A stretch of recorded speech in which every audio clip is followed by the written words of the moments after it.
welcome to the Badass Breastfeeding Podcast. This is Dianne, your lactation consultant.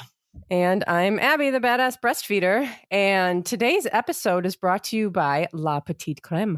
La Petite Crème means me trying to be French. I know, you said that very well. It's so fun.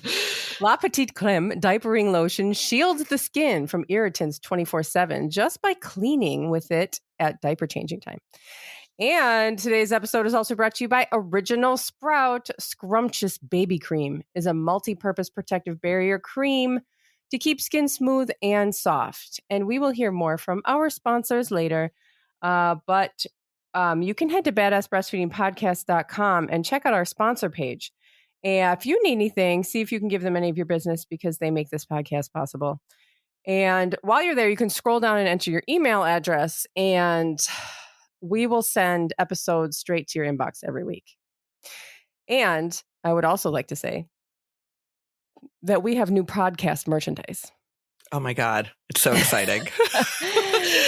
It's so fun. Yeah, it's new. It's it hasn't really even been advertised yet, but I got my shirt yesterday, by the way. Oh, did you? Okay. Yes, I did. Mm-hmm. So I got my shirts a couple days ago, and we're still doing we're gonna get all the photos together, and we're gonna do like a big, introduction on social media. But you guys are hearing it here first, and we can add the link because it's there. The stuff is there. We'll add the link in the show notes, and also look out for pictures of the stuff on the Badass Breastfeeder and Dianne Cassidy. Consulting. Is that what it is? Dianne Cassidy Consulting, right? Yeah. If you are somebody who enjoys sarcasm, then this might be for you. I think that's probably why they listen. Yes. Absolutely. And speaking of sarcasm, I have the review of the week. Oh, cool. Which I'm glad it's sarcastic. It probably is. It is from... I'm not even going to say, I don't know who it's from, but this came in this week. Usually I kind of look through, older ones, but this one came in this week and I just thought, you know what? I think we should address this. And the title is, I don't know, which might end up being a t-shirt one day. Yes. But I don't know. It says, if every baby is different and you just feed relying on intuition and baby cues, what do you need a lactation consultant for? Just for questions? And that was it. That was the whole review. So I don't know if this person is being sarcastic or if they're really wondering, why would I need a lactation consultant? Because you know what, that's a very valid question. Right. That's a very valid question. A lot of times when people are having their first baby, I know I've done a million breastfeeding classes and sometimes people are like, I didn't even know that was a lactation consultant was a thing. Until I had a baby, It just, people just don't even know that this is like a job. Like we're out there, right, to support families. So that's a very valid question. If it was, hopefully it was legit, but we're going to answer it like it was legit. And it is really important. Lactation consultants are really important. And I'm just not just saying that because it's my job, but we do more than just yes, we do encourage people to follow your baby's instincts and, feed on demand. And every baby does do something different. But yes, we answer a lot of questions, but we also support a lot of problems. Painful latch, babies not gaining well, early babies, sick babies, just there's so much stuff, oral restrictions, and, just there's so much stuff that we do that people don't even realize. Pumping support and return to work support and, just teething and weaning. And there's so much stuff that we do with families. It's not just about oh yeah, why are you really here? Yeah, I think that, certainly we encourage everybody to listen to their intuition and listen to your gut, and your gut is always right. And that's true. When your pediatrician is telling you, well, your baby is 6 months now and your breast milk has no more nutritional value in it. It's time to switch to cow's milk or formula or something. And when something sounds wrong, when it sounds like it doesn't really make any sense, you listen to that in your feelings, you listen to that feeling and go, maybe we can get a second opinion on that because that doesn't really sound right. And we live in a culture where breastfeeding is not normal. It's not supported. And the breastfeeding rates don't really support not having lactation consultants. It's not like Mhm. everybody is breastfeeding successfully and reaching their goals and there's no need. I imagine in cultures where breastfeeding is normalized and, there's, the elder generations support the families and teach the breastfeeding. And, I imagine that there aren't lactation consultants there. Right. But this sure is not that place. Most people, what is it? Like 90% of people start off breastfeeding. Yeah. It's And by high. 3 months, what does it drop? A lot. And by A 6 lot. months, it's almost nothing. Yeah. It chips the So, bed pretty quick. This is why we need lactation consultants, because people have breastfeeding goals that they're not reaching.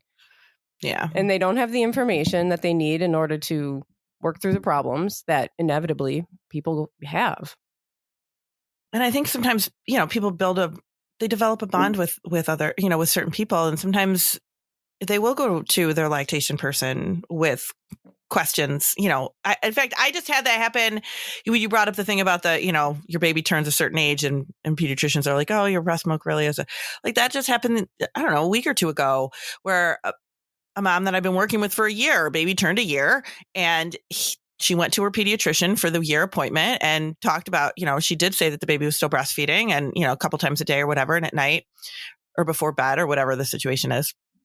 And he said, well, at this point, it's, there's no nutrition there. So you really don't have to. It's like, and she, texted me and she's like, this is what my pediatrician said. And I'm like, no, that is not the case. So it does come up. And if you're somebody who's like, how can anybody really say that? Like, if you've never come across that and you're kind of like, wow, that really happens. Yeah, it happens every day. Oh, it happens every day. So there's a lot of, I was talking to somebody the other day and we were talking about how just rampant the miscommunication and the misinformation is, and the conflicting information is. Yeah. In the world of lactation and babies overall, really. Like you hear conflicting information just about anything that's baby related. Right. All the time. So it just, sometimes you want one person that you can ask your questions to. And you know what? And if that's all I'm good for is to answer some of your questions and I've made you feel more confident, then that's it. But a lot of times it is for something more. So yeah. So thank you for writing in and asking us that very important question. Yeah. We don't question the purpose of any other specialist. No, we don't. No, we would never say like, why do you need a allergist or yeah. Maybe we would say, why do we need a doula? But yeah, why do you need, it's like, I don't know. I mean, I see breastfeeding as kind of the basis of all things baby related. Yeah. It connects to absolutely everything. And that's, we've talked about that too with, like James McKenna writes, a lot of literature about how breastfeeding is really the basis for absolutely everything. And so it's, I wish we could step away from just seeing it as like one thing that's separate from all the other things that we're dealing with our baby. Yeah. And see it as like the foundation, because it is. It's how we feed our kids. It's how they're being nurtured from the moment they come out of the womb. Yeah. And it's like that. That's how they start life. Yeah. So we're important. I might be the only one that thinks that, and of course that came in on a day where I was feeling not so important. So I was like, why am I doing this job anyway? Like I was, one of those you've helped things, so many people reach their breastfeeding goals, and that's what you do. But today we're going to talk about the formula shortage, because this is a big deal, everybody. Speaking of misinformation and reaching goals, and yeah. And there's a lot. First, we were like, oh my gosh, should we talk about that? Absolutely. I think it's a really important thing to talk about. But one of the driving forces of this episode, I have more driving forces now that I've looked into it a little bit more. But one of the driving forces was just the misinformation that's going around on social media and really encouraging people to make their own formula or, start cow's milk at 6 months or, because that formula is so hard to find. And it's as much as we are like, oh my gosh, this is a horrible, I can't even imagine being a parent right now and struggling to figure out how you're going to feed your baby if you're a formula feeder, because what do you do? What do you do? And this is just really insane. I've had a few people, like I've done a couple of prenatals in the last week where they're like, well, with the formula shortage, I'm really nervous about that. And what if breastfeeding doesn't work? I mean, they're pregnant, they're doing like a month and they're like, oh my God, like this layer adds a whole nother layer of stress to what you do. And this is just like, you guys, you can't make your own formula. Please don't do that. Please don't give goat's milk. No, and there's a big thing going around that I've seen a few times now is that like, there's a post that's like says that goat's milk is just as good and that you can substitute that. And absolutely not. That is absolutely not true. It does not have the nutrients that breast milk or formula has that your baby needs. And you cannot do that. No, you can't. I had somebody recently that texted me, her baby's like 8 months and she's like, can I start whole milk? It's really hard to find. I'm like, you really can't.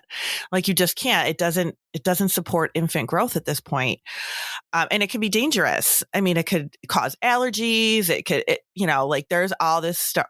That there's a reason why they say don't do it until a year. Like they don't just like make that stuff up. There's a reason why they make a lot of stuff up. They do make a lot of stuff up. Yeah. but so it's exactly why it's so hard to know what you were supposed to do. But that is kind of legit. Like they really don't want you starting that early. And one of the other things that I've seen too that makes me really sad is people really just arguing over the breastfeeding piece. And people, because then you've got people saying, well, you should have breastfed. And then people saying, well, fuck those people. And I didn't breastfeed because I couldn't. And there's no, so don't say I should have and blah, blah, blah. And it's like, we shouldn't be pitting against each other right now. We should really be coming together and trying to help each other out as a society. It shouldn't be about criticizing and pump your breast milk and give it over. Right. That's the other thing. You can also donate milk. I have seen a lot of posts. I'm here today. Yeah. That's happy. Yeah. I have seen a lot of posts about, I have milk if anybody wants it, because let's talk about how safe that actually is, because people are really scared of that. And it's absolutely 100% way safer than making your own formula or goat's milk or starting whole milk too soon. It is really okay to do that. If somebody's offering you breast milk and you feel like, oh my God, I can't find formula that I need, I only have enough to get me through tomorrow, please take somebody up on that. And then Abby can talk about that too. It's like, why this is a breastfeeding podcast. Why are we talking about formula?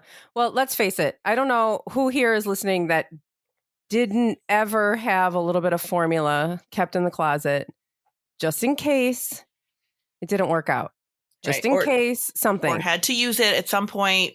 Maybe you were getting out of the hospital, whatever. Like we all did. We did it. Just like the pregnant person you were talking about, there's a lot of, we're living in a culture where we are really dependent on formula. We are there, we don't have solid breastfeeding support.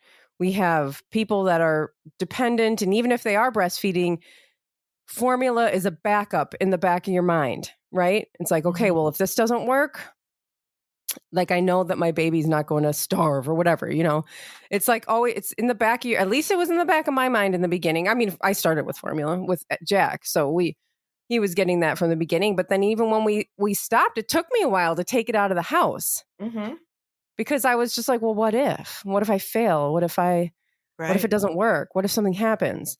And so this is like really goes beyond, just like who's using formula and who's not. I mean, this is something that's rippled. We've created a situation, capitalism. You didn't think you were going to get away with this episode without me bringing it up. The majority of this problem is capitalism. So it is. The basis of the problem is capitalism. And you can't have something that is, for profit. I can't remember what I was going to say now. Well, I'll just say this. You can't have something that is for profit be a reliable source of food for babies or anything. It's profit driven. It's not assistance driven. It's not support driven. It is profit driven. And because of this, because of how normalized and how much they've been able to profit off of, failed breastfeeding relationships and all of that and the normalizing of formula and stuff, we have created a need. Mm-hmm. There are people now who are completely dependent on formula and now they can't find it. How scary is, I mean, that's just insane. That is insane. Exley the other day asked me, he was like, why? He said, why do we have to pay to eat? It's not a bad question, actually. I know. I was like, yeah. You don't eat. If you don't eat, you need to eat to live, right? If you don't eat, you die. But you also need to have money to eat. Right. It's disgusting. It is disgusting that now babies are being put in this, not now, have always been put in this situation where we're reliant on these companies. And there's three, right? I was doing all my articles. Yes, there's three. And the problem with that, one of the big problems with that is that there's three companies for this whole thing. And 98% of the formula that is produced comes from the United States. And that is because our government has set up certain tariffs and all that stuff. I'm not going to pretend to understand economics, but they have set up certain guidelines to not allow other countries to help with that. Right. So we are kind of, it's on us. And this is why there's a formula shortage. So if people, maybe we should we do our ads first and then we'll get into why there's a oh my God. I know. So when I came up with this, I was thinking last night, I was like, are we going to have enough really to talk about? God, there's so to much. fill up a whole episode. And then this morning I'm reading a bunch of stuff and I'm like, oh no, we're not going to have enough time in one episode to talk about all this. I know. Okay. Let's take a break for some capitalism. Yes, our capitalism break. And then we're going to talk about why there's a formula shortage. Because I wasn't even sure. Like some of the stuff that I read today, I was like, oh, that makes sense. Yeah. I saw, there was this meme that was like, it was like this funny face, a person looking all like uncomfortable. And it was like my face trying to make it in a capitalist country while also trying to dismantle it or something. It was really funny. I was like, oh, I feel that. Oh my God. Okay, we'll be right back. Today's episode is brought to you by La Petite Crème. Did you know that French moms don't use baby wipes? Yes, even for number 2. They use an oil-based lotion that cleans and disinfects like a wipe, but also leaves a thin protective layer behind so that the next pee or poo is not in direct contact with the skin. Humidity, friction, and contact with acidic waste are the main causes of diaper rash in infants. La Petite Crème diapering lotion shields the skin from these triggers 24/7, just by cleaning with it at diaper changing time. Here is your key to a healthy bum. Protecting while you clean, and it's easy to use. Simply apply on a disposable pad or a washcloth and wipe away. Voila, no mess, no cry, no bulky gear. Your baby's bum will thank you for it. La Petite Crème Diapering Care Line is homemade in Florida by founders Cecile and Fanny, certified USDA organic, and contains only 6 ingredients you can pronounce. Head to La Petite Crème, that's LAPETITECREME.com, and use code BADASS for 20% off of your first purchase. And today's episode is brought to you by Original Sprout. Original Sprout carries safe, effective, and pediatrician-tested shampoos, conditioners, styling, and body care products produced and packaged in California, USA. Scrumptious Baby Cream is a multi-purpose protective barrier baby cream to keep skin smooth and soft. Natural zinc provides an environmental defense, gentle yet ultra moisturizing for happy skin and a happy baby. You won't need to worry about harsh chemicals irritating your baby's skin. All of Original Sprouts products are paraben and phthalate-free, vegan, and cruelty-free. Their proprietary formulas contain nourishing extracts from fruits, vegetables, and flowers that the whole family can enjoy. Made for babies, perfect for grown-ups too. Check out the entire line at originalsprout.com and use code BADASS for 25% off your order. And today's sponsors and the promo codes can be found in our show notes under this episode at badassbreastfeedingpodcast.com. Our show notes will also include further information about things we talk about in this episode. And at badassbreastfeedingpodcast.com, you will also find our breastfeeding resources, all of our other episodes, and information about scheduling your very own one-on-one online lactation consultation with Dianne. So one of the things that I first want to say is that we have listeners all over the world. And I know that this formula shortage is only in the United States. So this might be like, if maybe this is news to you, I don't know. Like, I assume that this is all over the world, like that it's, kind of known all over the world, but I could be wrong about that. But if you're listening and if you're in another country and you're listening, then this might be the first time you're kind of hearing about this and hearing about why it's happening. So that's one of the reasons too that I wanted to talk about, like, why the formula shortage is happening, why it's, because there's a lot of stuff too on social media that are like, it's all about the government. It's like, yes and no. Yes and no. I mean, yeah, there is some governmental stuff in there too, but that's not all it is. So there's multi reasons. And I think it was just like everything just kind of blew up. But I don't know, like the stuff that we probably found the same type of stuff. But one of the biggest reasons for the formula recall, or not recall, for the formula shortage is the recall that happened with Similac. That was one of the biggest things because they shut down that facility. Right. So they weren't allowed to make any formula during that time that the investigation through the FDA was going on.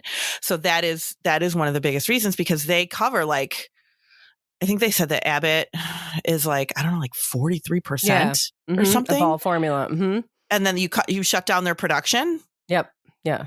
I mean, where are we going with that? Right. Well, you have, we had a pandemic, Mm-hmm. And towards the beginning of that pandemic, when, supply lines and stuff were, supply chains were being broken down and stuff, there were a couple of like iffy moments of like, ooh, formulas, it's not just formula, by the way. This is happening with all kinds of products. You've probably noticed. You go to the store and some shelves are empty. Or they're rationing out what you can buy. Right, exactly. Yeah. And so first we had the pandemic. And what happened towards the beginning of the pandemic was that people started hoarding it. People were hoarding formula like they were hoarding toilet paper. And when you hoard things, that messes up the whole, first of all, it's capitalism. So these companies care about their profit margin, right? Mm-hmm. So when you start hoarding things and this, what happens then is when the stuff gets returned to the shelves, it's not being bought because people have hoarded it at their house and they're going through their supply. So it's less of it's being bought. And then the prices get all weird. And then the supply chain gets all weird again, because then it's like, oh, now we're producing too much.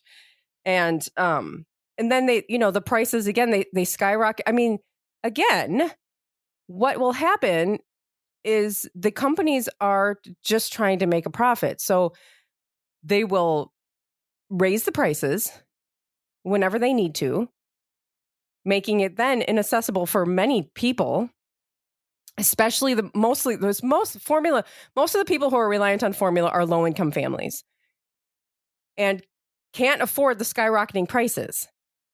Right. And then you have and then when all this is going on, then there's a recall. Yeah. Right? Then there's a recall, which then makes it even more, it hits even harder because it's not being produced. And then you have all of the, I think mostly happened under the Trump administration, where he changed all of these trade laws.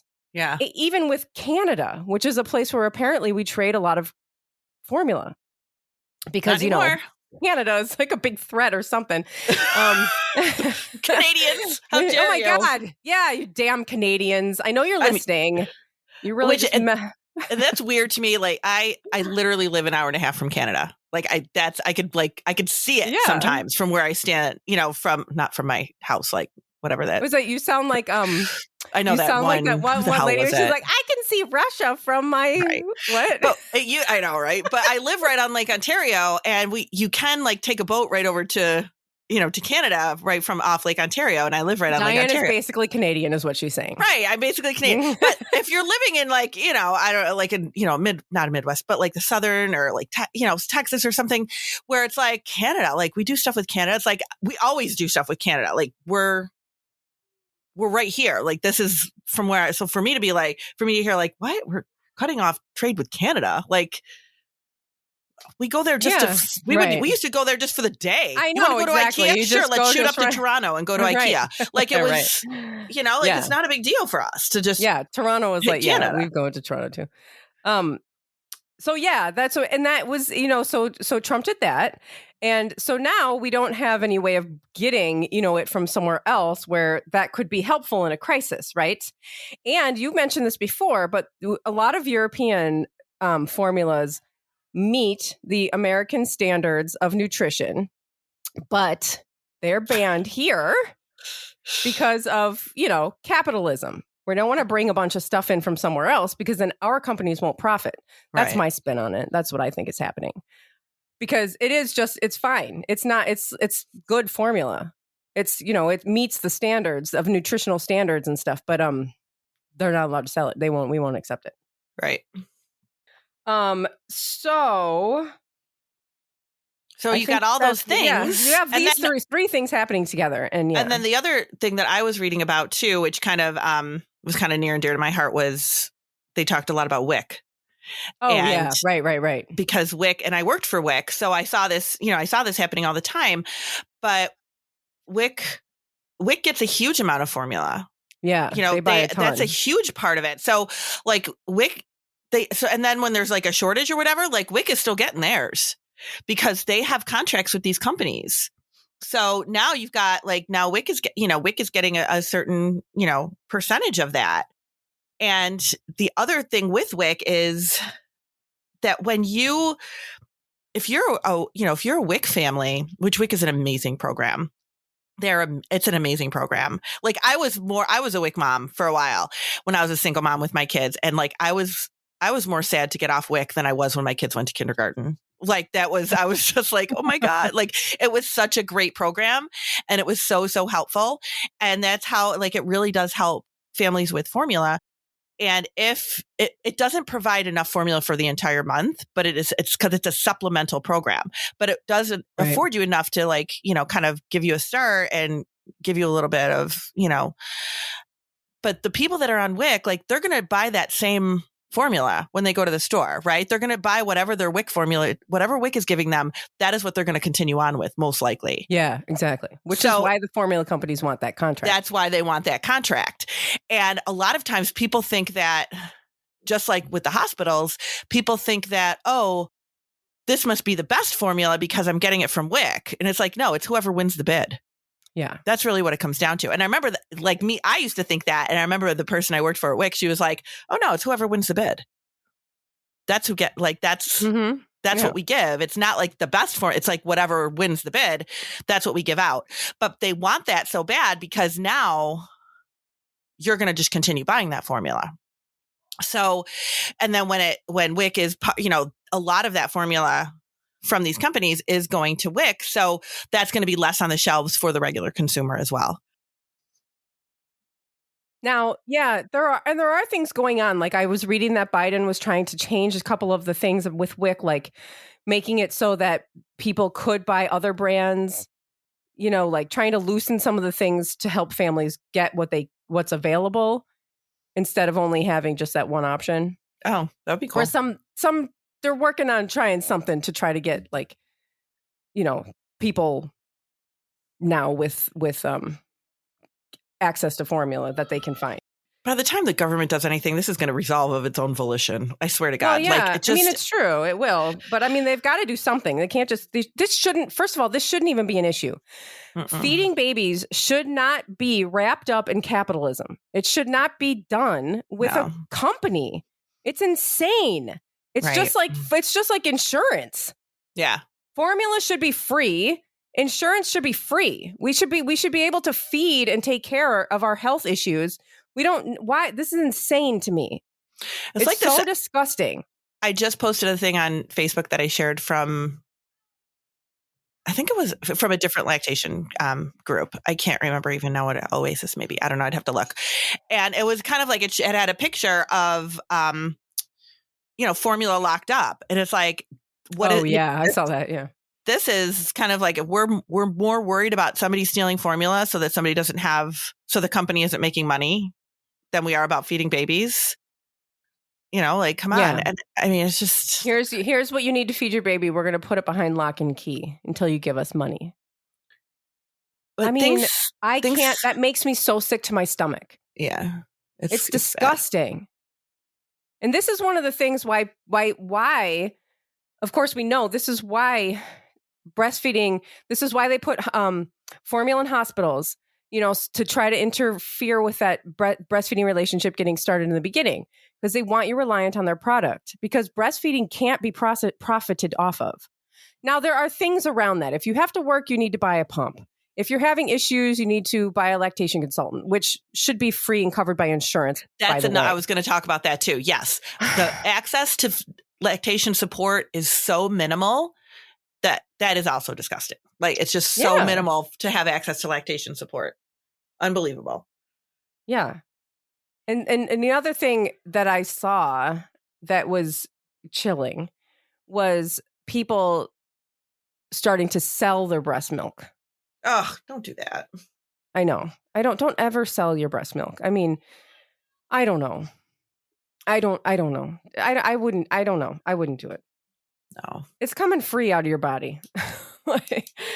So that comes to the whole reason why I was interested in doing this episode, was because this is, I think, our first call to action.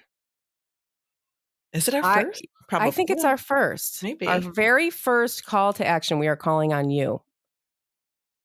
Please, so people can donate if you have breast milk to donate, please donate it to somebody who is in need of formula right now. On my Facebook page, on the Badass Breastfeeder Facebook page and the Badass Breastfeeder Instagram, there's a post. It's a while back now, because this has been going on for a while. But I think going to the original post is going to be helpful, because that is where people are posting their need.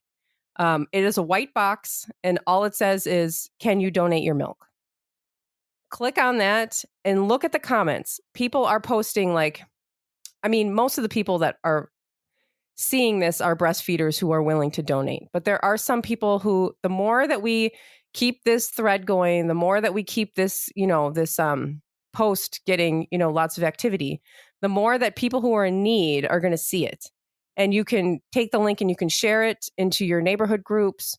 You can take the link and send it to your family and friends and ask them to share it around. And there are people who are starting to post in there, like, hey, I live in Washington and I'm in need of breast milk donations. And if you live in Washington, you can go through and look for people who are in your area and connect with that person and give them your milk.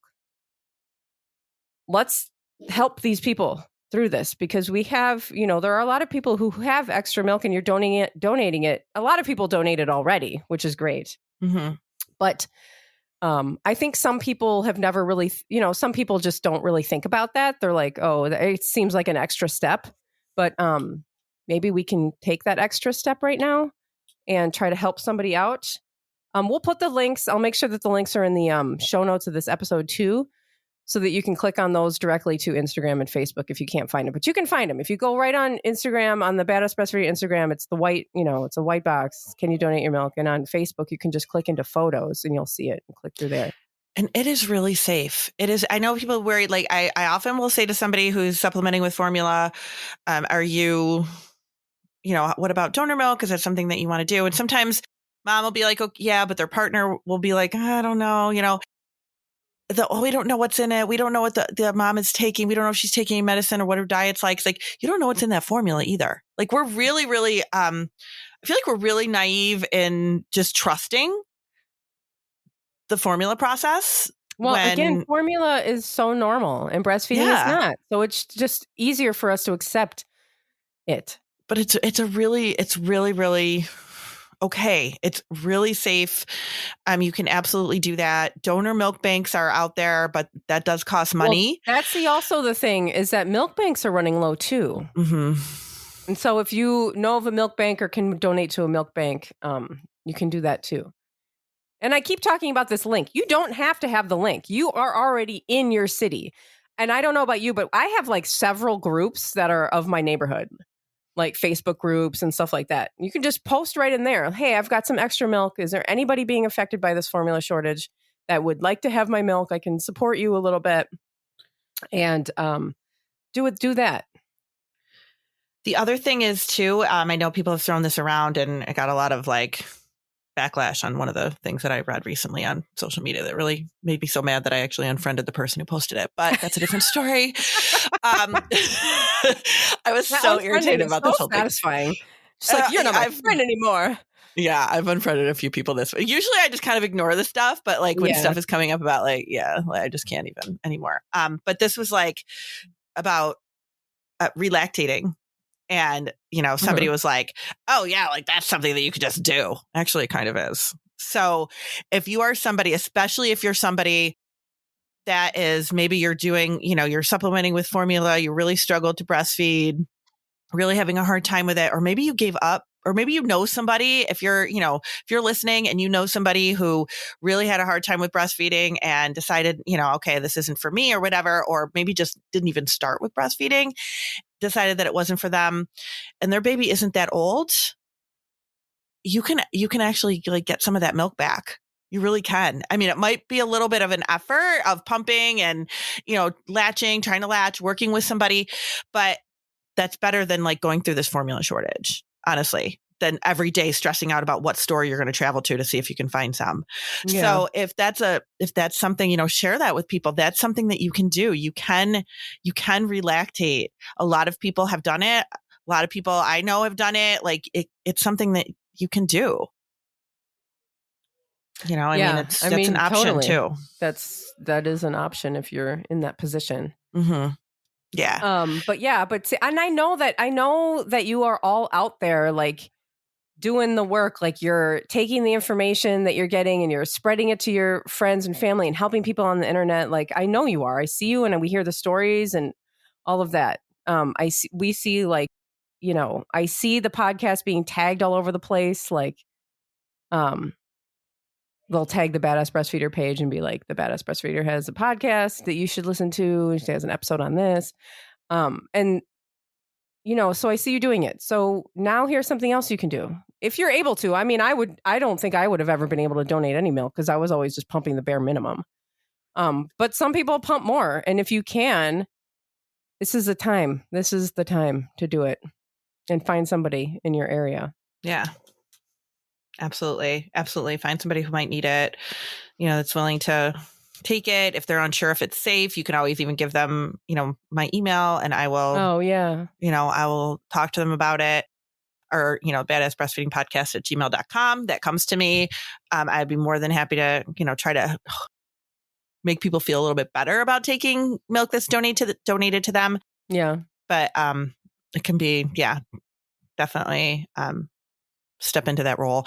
I've had people say to me, God, I wish I was still, because maybe their baby weaned like a year, 6 months, a year ago, or whatever. But God, I wish I would definitely donate if I could. And, ultimately we're all here for the same purpose, regardless of how you chose to feed your baby. Like, I'm not going to look at a mom that's formula feeding and be like, oh, this is your problem.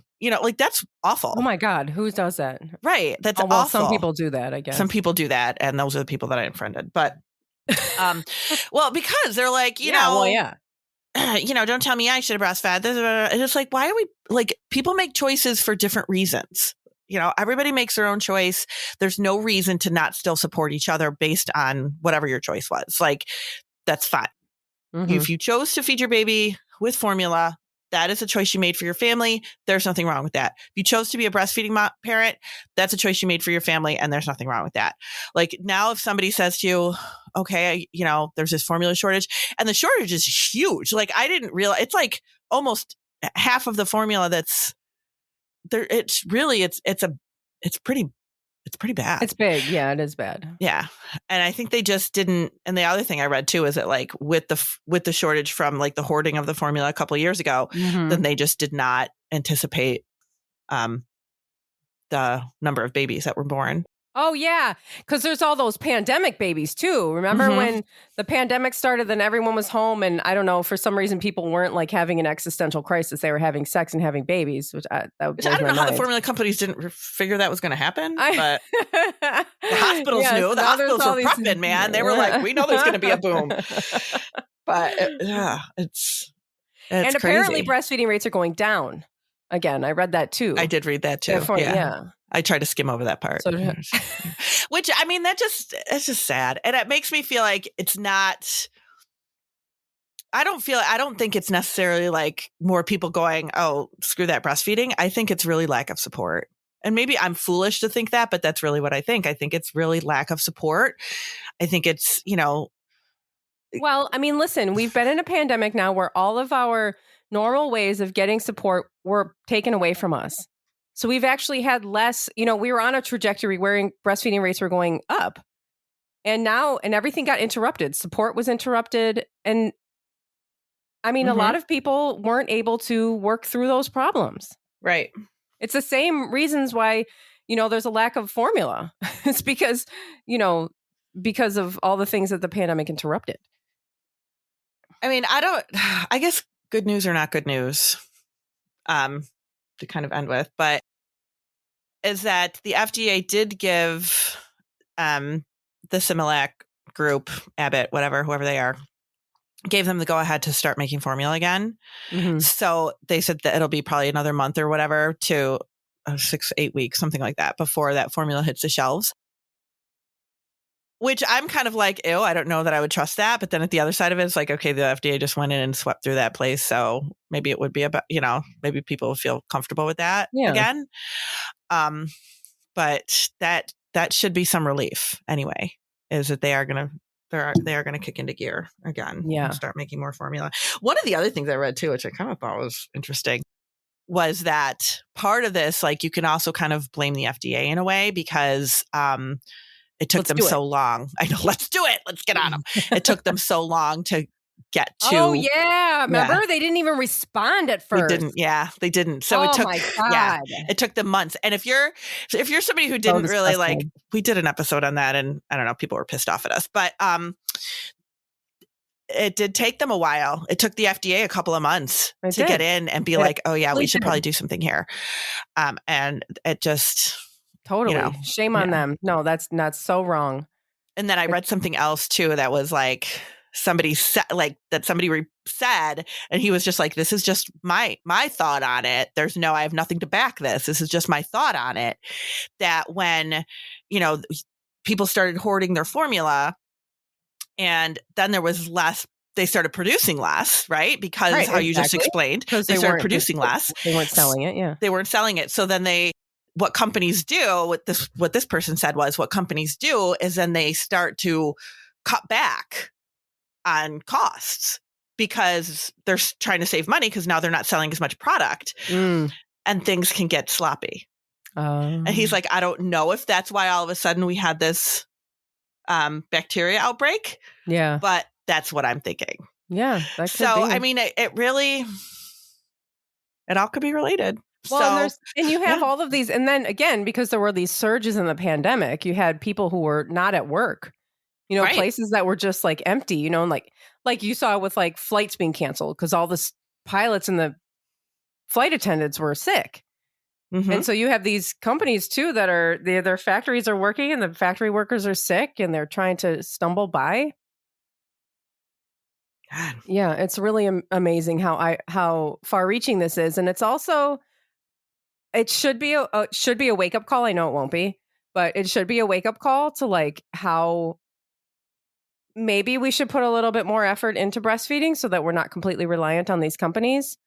Yeah. But I know that that's like again, we have three companies, companies that are covering formula companies for an entire country. How many millions of babies? And we have three companies that are covering that. 98% of the formula, three companies are doing. It's a monopoly. That's what they said. They're like, this is a monopoly here. And they've got three people and anybody outside of our little country is not allowed to help us out with that. Right. They're sitting over there like, oh, we have some. No, we're not taking it. your freaking So Canadian gross. formula. Yeah. So the Canadian formula, yeah. We know that's subpar Canadian formula up there in Canada. Oh God, I tell you. So I hope this was a little bit helpful.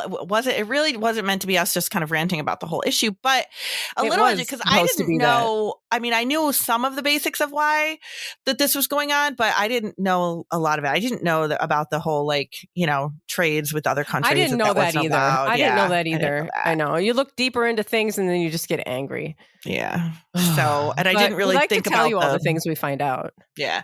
I didn't think about the whole, oh yeah, people were hoarding it. And that's why it's not. I was like, right. Oh, I didn't think about that either. Yeah. I didn't think about that Of either. course I thought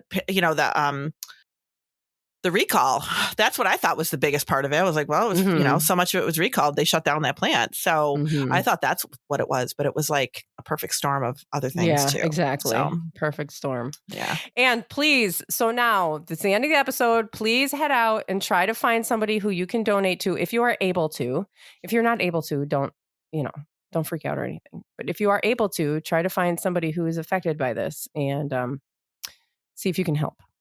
Yeah. And the other things that you can do too, if you can't do that is, kind of keep an eye on if you find formula somewhere, if you know somebody who needs it, if you find some, be like, hey, I was in Target today and this is what they had. Like, I'm seeing a lot of that stuff go on around too, which is, can be helpful. I have found that when I try to order things, I don't know. I ordered something, I think it was like a phone case actually from Target, and they said they had it. And then they emailed me back and I was going to go pick it up because, you can order and pick up now. That's a fun thing to do. But they emailed me back and they were like, sorry, just kidding. We don't really have it. So it's like, if you see it online, it might not actually be in the store.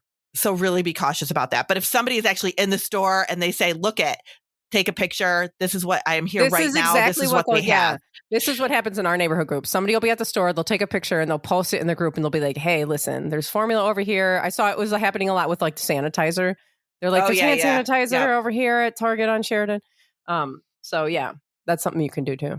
Yeah. So, just kind of think about the other parents that are really struggling. So yeah. And just be a helper outer.